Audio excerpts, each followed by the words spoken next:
Good afternoon, everyone. We're here back at Buckfastleigh again, familiar sight.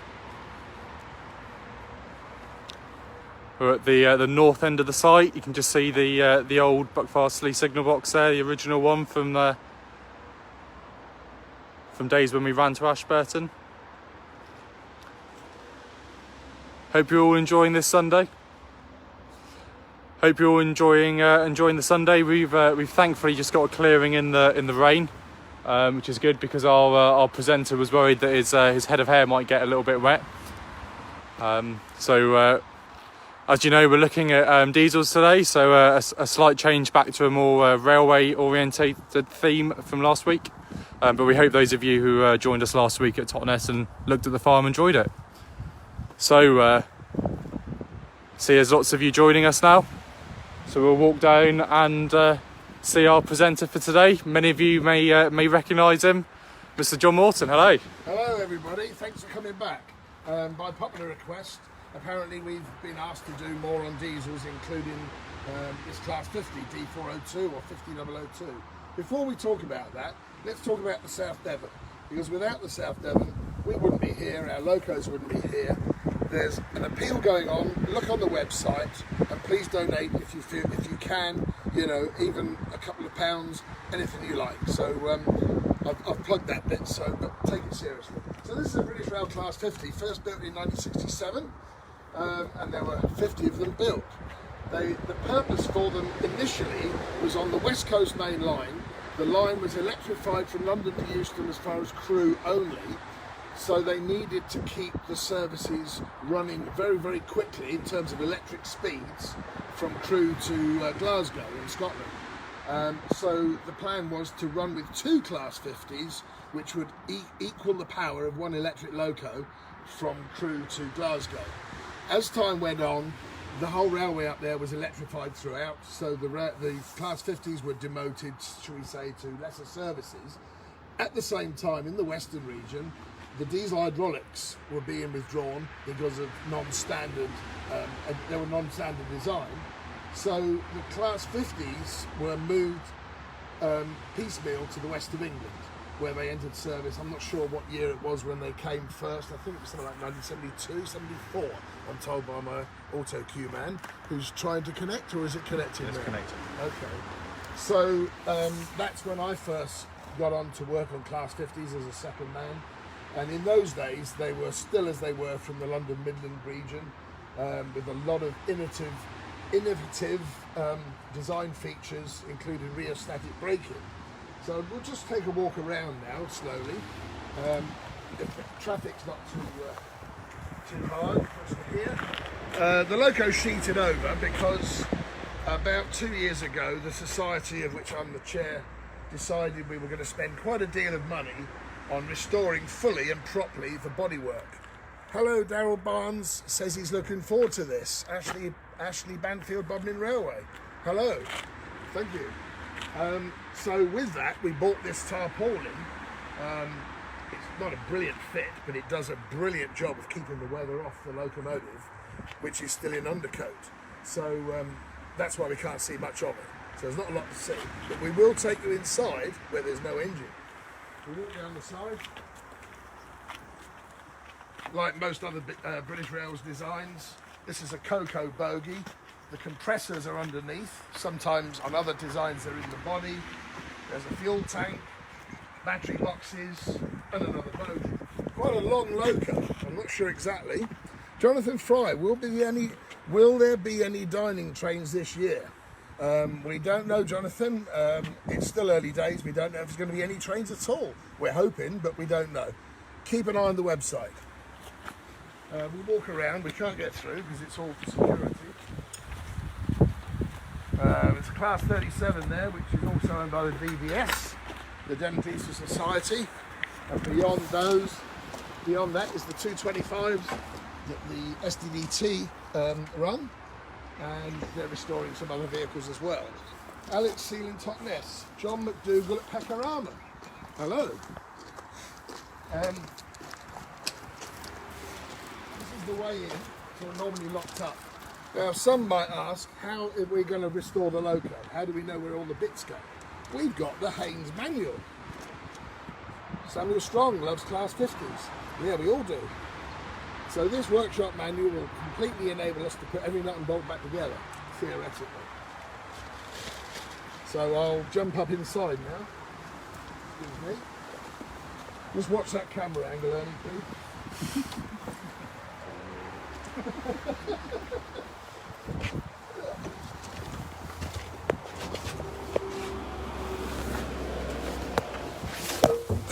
You alright? Oh, we're up. Oh, he's up. Oh. Auto cue man still stuck outside. What's the question? I've got a question. Yeah, does the loco have the name? Does the loco have a name? It was named Superb in the later rebuilding or refurbishment programme, or when they were named, I think in 1980, 1979. So yes, Superb. And they're all named after Navy warships, I believe. Hello Tina, Railway Preservation Society of Ireland. Oh, that's a new one. Thank you very much. We've entered the cab at number, which end? 2 end. Correct.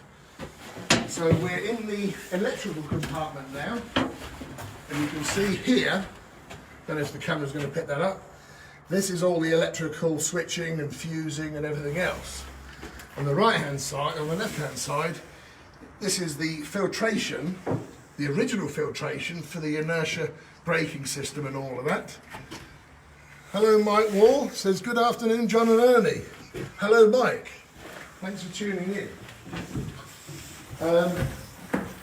Now then, this locomotive needed quite a lot of work to the power unit for various reasons which I won't go into now. Hello Mike Wall, says good afternoon John and Ernie. I just said, I did that one. Well, don't wave it at me if there's nothing on there, sorry. So what we decided to do is to actually remove the power unit. That's the engine that would have been in this cavity. Nikki Hicks asked, has 50002 ever run in preservation? Yes, it has. It was the first Class 50 to run in preservation when it was first preserved on the Payton and Dartmouth Railway in 1992. So it ran for a long period of time, and then a situation occurred which rendered it not operable, but I'm not going to go into that now. So, as you can see, the engine, the 16-cylinder V formation engine, and the 3 generators that would be here were craned out in February. Hello, Kelvin Stapleton from the South Devon Miniature Railway. Hello, Kelvin. You want to get one of these on your railway? So this power unit, as I said, was craned out in February and has gone away to Babcock Marine at Plymouth for them to refurbish it. Hello to John Lee from Wild and Windy, Lancashire. Hello. So in the meantime, our plan is to restore the cavity that you see, and beyond that partition or that bulkhead you can see there is the radiator or the cooling section as well, and the radiators are all out and the cooling fan is all out, all for refurbishment. But of course we were going to get cracking on with this restoration, and along came COVID-19, so we're stuck at the moment. So that's where we are. Say again, sorry? So if anybody's got any questions, there's a few comments coming up saying hello and whatever, but if anybody's got any questions, as you've already done, feel free to ask. I did have one from a viewer earlier on who may or may not be able to get to watch the live feed, and he asked, and I've got to read it off my phone, bear with, the Class 50 refurbishment programme, which started at Doncaster in late 1979. So why were the Class 50s refurbished? Alan Taylor asked, did you ever drive this loco when it was on the main line? Well, Alan, good question. I've driven them all many, many times. Yes, I've driven every Class 50 there ever was, except for DP2. And the reasons why the refurbishment programme was undertaken, it was to remove some of the superfluous capabilities such as slow speed management, slow speed capability, because that was it for freight trains really. Ashley asked, can we swap your 50 for a 33 at Bodmin? I'll give you a quick answer on that one, no. We'll have your 50, at Bodmin. So all that extra 1960s kind of electronics and all that was removed to make the locos more reliable. Philip Kirkman, what are the long-term plans for this loco? Well, to carry on restoring it, Philip, and crack on with, as I say, restoring it needs money, needs volunteers. So if you want to send us some money, feel free. If you want to come and volunteer, go on the website. If you want to join our society, again, go on the website. And a way in which we raise money to do this, Mike Gibbons, will you be upgrading the carbon file AVR to an electronic type? Hopefully, yes. So that's a good question. If anybody wants to know what a carbon file AVR is, the AVR is what regulates the voltage output from the generator, because as the engine's turning, it turns at different speeds according to what the driver's demands are, which would mean that the voltage would go up and down. So you need to regulate the voltage constantly, otherwise you'll just blow things up. And I've seen what happens when that takes place. Sam Strong, how many Class 50s are preserved? I think it's 18. There are 18, so it's quite a lot. Nearly half the class. Shows how properly they were. Hello, Will Fry. Hello. Where was I? I forgot where I was now. Oh, you said you've driven this loco, so have you got any stories of driving Class 50s on the main line? Anything that you can tell us, that is? Well, most of my work on the Class 50s was up and down the Exeter-Waterloo line, but we did go elsewhere. I went to Barnstable, hauling a DMU, and in the late 80s, the DMUs quite often would fail because they were getting sort of past their time. Alex asked, on the Southern, how did the 50 compare to the 33 on the run up to London? Well, a Class 50 is quite a lot more powerful than a Class 33. So a Class 50 was always going to outperform a Class 33. So you'd be at Salisbury, waiting to relieve a train, and you'd think, oh, it's 15 minutes late. Oh no, it's going to be a 33. And it would roll around the corner with 62 on the front, and it was a 33. And you just knew that you were going to lose another 10 minutes. This is no detriment to the class, they just weren't as powerful, so the timings didn't allow them to keep time. So you would lose 20, 25 minutes from Waterloo. Kenny Falstead, how much do you think the restorations cost so far? I really don't have those figures, but it's more than we thought it was going to be, and it's still going to be costing us as we go. But I don't have the figures, sorry on that. Where was I? I was at Units in Barnstable. No. So I was over the shed one day, and I think there's enough time passed now, and the phone rang, and the foreman said, no, I've got that wrong. I was over the shed, and another driver came over, and he said, oh, it's a pity we can't haul this DMU to Barnstable. I said, well, just tell him it's failed, and we'll haul it anyway. So that's what we did. There was nothing wrong with the unit. We said to the foreman, this unit's failed, we'll haul it with this 50. Yeah, all right. So off we went, hauled the train to Barnstable in the back for no reason. We were holding it. 33 to the Southern. 33's on the Southern. To London. To London. I did catch that, more or less, yes. So 33s. So on the weekend, there was a particular train that was, I think, Plymouth to Brighton, or Exeter to Brighton, and it was booked a pair of 33s, and that was fine. I had nothing against 33s. Lee Leishman says he remembers you wearing a mask driving one. Yeah, there's another story. That was on a permanent way turn. Myself and Mike Lang, who's still on the railway, we were on a permanent way. We had to go light engine to Taunton with a Class 50. So he had I had a ghostly gorilla mask, and he had a weird wig. So as we went into Riverside Yard to pick up the permanent way supervisor, he opened the door, and we sort of scared him, and he fell off backwards off the loco, and he didn't speak all the way to Taunton after that. But that's what Lee's referring to there. I don't know about you, it's quite hot in here.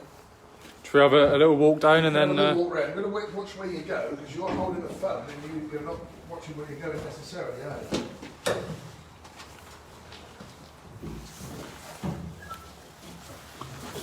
John Lee, how many 50s are there on the main line? I think there's currently about 4, maybe 5. 3, I think. They come and go because they need a lot of work, a lot of expense to keep them mainline capable. But I think that's the number. 3 and 7, 49 and 50. Right. I would say this, that the people that run the mainline 50s, which is the 50 fund or the 50 alliance, more or less based out of on the Severn Valley, they were very, very helpful with us removing this power unit. Russell Evans, what livery is it going to be? Will the head code box be staying? Yes, the plan was to restore this loco, and still is, to as-built condition with the head code and the cutout in the side, although it won't actually have those mechanical things, it will look like it. Not even any jumper cables are removed as well. So yes, we can change that as time goes forward. But not many are in that livery, so we think it's an educational thing. Is the light okay? Yeah? Cool. Right, as we walk forward, so that bulkhead there, you can see there's a lot of holes where pipe work would have gone to the coolant route, which is the other side of that bulkhead, as I've said just now. So we had a lot of work to remove all this pipe work, which is way down the side of both sides of the locomotive, to get the power unit out. But on the day, with the help, as I say, of the 50 Alliance guys, it was pretty well fault-free, wasn't it, the removal of the power unit? Yeah. And we were very pleased with it. You can see the state. You never get to this area. I don't know if you can see that rusty sort of area. Now, we intend to clean all this up. Other groups have done it, and it pays dividends because you can see damaged pipework, electrical, all gets removed. You can't get to it normally. So it's a good decision to remove the power unit. Hello, Toby Roberts from SDO on Swanage. Hello, Toby. He's a driver now. He started off as a fireman, so he's seen the light and gone to the diesel or electric side in his case. We might be able to squeeze through. It's quite narrow for me and Ernie, but I'm not sure. Speak for yourself, John. Thank you. In the other side of here is where the radiators would be, so I'll just squeeze through.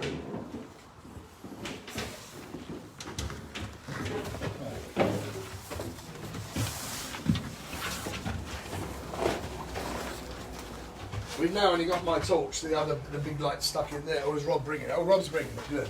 So here, and it's difficult to see, are these diesels connected to the beer festivals? That's a good question.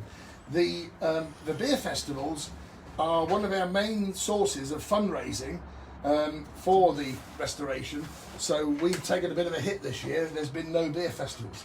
He's blinding me with that light. I can't see a thing. Shine the light the other way, Rob. You don't want me in the picture, you don't hear my voice. So we're hopeful, maybe later in the year we might be able to get a beer festival going on, but that all depends on whether the railway, the South Devon Railway, reopens and runs any trains this year, and to what restrictions, etc., etc. So, you know, but if you can and you see that the beer festival's taking place, please come and support us and buy some beer. Hopefully, yes. Where were we? So this was the radiator compartment. Above my head on the other side would be 2 banks of radiators, and in this big hole would be the radiator fan, much like on a car, albeit a lot stronger. So you can see the shutters there. They would be, originally they were electrically controlled according to the temperature of the engine, and then later on in refurbishment they were left on a manual control, and they were just left open all the time. And so the fan would run, draw the cold air in through those grills, through the radiators into this central cavity, and then the heat would go out through the roof. Carol Morris says, top job. Hello, Carol. Give my regards to Laz, will you, Carol, and maybe I'll see him later on. Matthew Lamb, what condition is the bodywork in? Well, that was the first thing we did, and the bodywork is in excellent condition. We spent a lot of money and time prior to doing all this internal work to get the bodywork correct. So we haven't got to touch the bodywork. Waterproof.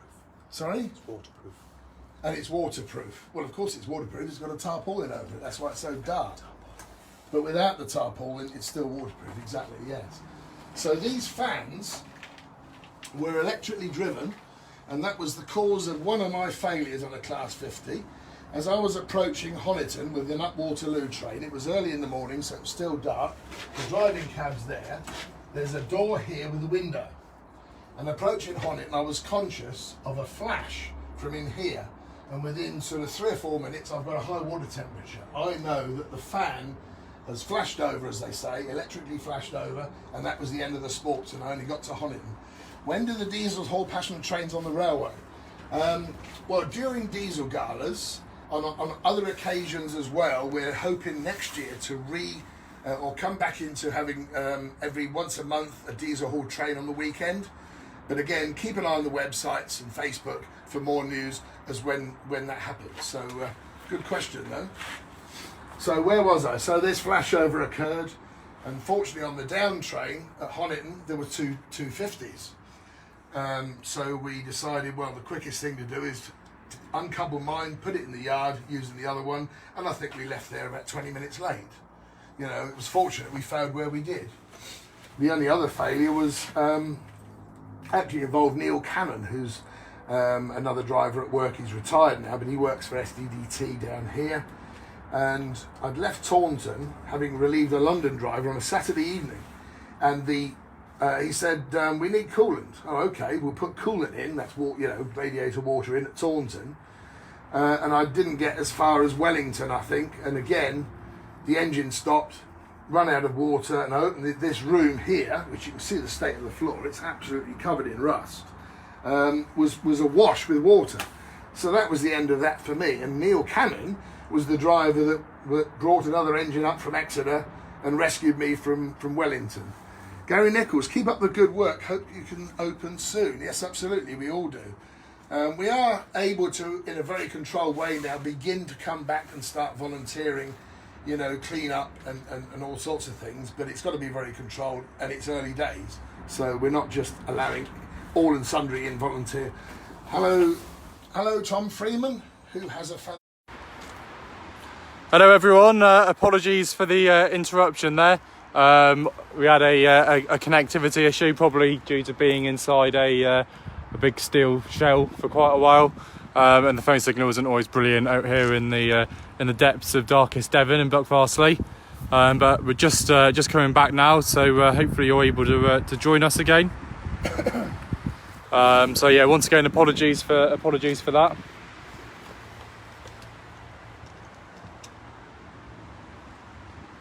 Well, Ernie's playing with the auto cue. I'll keep talking. Sorry about the loss of signal. It does happen, as Ernie said. I think basically we've covered quite a lot of what we were talking about anyway. He's lost the auto cue. So if anybody's asking questions, you're not going to come through at the moment.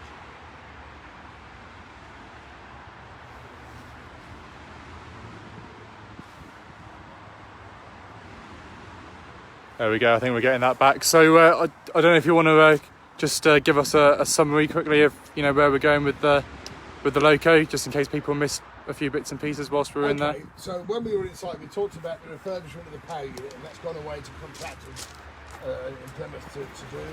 The body work has been done, but it's only a grey undercoat, but it's fine because it's encased in this tarpaulin, which was expensive, but it's worth its weight in gold. And the loco will be restored in as-built condition externally without all the add-ons. Harry Connect can't wait to come and see you guys. Yes, when we're open, we'll see you. Come to our beer festival. So obviously the head codes will be reinstated and all of that, so it will reflect how the locos were when they were built. And there's only one other in preservation, that's D444 Exeter. But I think that runs on the main line, or has done, and we haven't. Mark Simpson, hello from Royal Deeside Railway, hello. Nobody from Australia this week. We had Australia, we had, where else? Tasmania. Florida, Tasmania. So come on, you guys. Steve Jarvis, great show. Hello, Steve. Steve has been a mate of mine for a few years now, about 40 odd, I think. He used to be more involved, but he lives in Somerset, so he's got other things. So, hello, Steve. We'll finish up in a minute. We've got about 2 minutes. You can probably just about see the buffer beam detail on this Class 50. This is the electric train heat receptacle. So these locos were built with electric train heat only. Richard Smith says, keep going, John. All right, I'll keep going. So there were no facilities for steam heating a train. Hello, Daryl Barnes. Is that? I can't see it. Scroll to the left. Hello, yeah. Hello, Daryl Barnes from Switzerland. Hello. Have we had a? Yeah, I think he was here last week. So that's the electrical train heat situation. The rest of them are the normal things on diesels: air train pipe, control air, and air reservoir. Now this loco can work in multiple. Las Morris. Who's Las Morris? Don't know him. But when they were built, the multiple working equipment was installed, but the jumper cables weren't initially, except for the first two. So we're going to, which was D400 and D401. Keith Phillips says he's enjoying the show. Hello, Keith. All right? Come on down as soon as you can with your models. I know you meet you earlier. So this loco will be portrayed without the jumper cables as it would have been initially. Later on we can add them. But they were unique. A Class 50 would only work with any other Class 50. The system was unique to a Class 50. Orange square was the symbol. We haven't got our stars on here. But the Class 37 would work with a 25 or a 31 or a 20. There was quite a lot of compatibility. Hello to Tim James from Midhants Railway 5027 Lion. Hello Alan Cash, SDR driver. Hello Alan, not long time no see or speak. So and this on the 37 is the multiple working jumper cable, which we can't see on the 50 because it's not there. Completely different, completely incompatible. So I think we're going to finish up in a minute. Signal box, rusty railway lines. We want those railway lines to come back to operation, and we can only do that if you help and donate to the SOS appeal, which is on the SDR website. Adam Howard, he's looking forward to getting back out. Yes, Adam, we're looking forward to having you help us. You need to crack on and get here, mate. We'll have you. We've had a few people comment during the video about what's happening with reopening, because obviously some railways are. So I think it's probably a good point just to say that, you know, we're very carefully considering the options and the financial sort of modelling of reopening, because there's a lot of cost involved in, you know, having to bring all the staff back in, some P-way work that needs to be done. Yes. So yeah, it's certainly being actively considered, and we're looking at all the options, but we just need to be very careful to, you know, preserve our financial situation and do what's best for the long term. Yeah. For the railway. I think the first step is the team is planning to get towards a situation where people can come in and walk around in a controlled manner with a guidebook or whatever. Keith Phillips says he did his multiple loco training with 250s at Bath Road. Oh, very good, Keith. I didn't know you were on 50, proper traction. Never mind. That's right, it's a bloke from work, I can get away with that. So, what was I saying? Yeah, so allow people to walk in, or not walk in, but we'll go around the site and view what we're doing, and that will be a sort of a trial run to see how popular that is going forward to actually running trains. So that's keep an eye, that might be within 2 or 3 weeks. Andy Stokes, hope there can be a beer festival there this year. Yes, so do we. Hopefully, because it benefits the railway, it benefits us, and of course you have a few beers with us, so it benefits everybody. We just don't know. Keep an eye out. As soon as we know, we'll let you know. So I think we'll finish up now. It's 15:33. Sorry about the glitch earlier on, but I'll just finish by saying, please remember, donate if you can.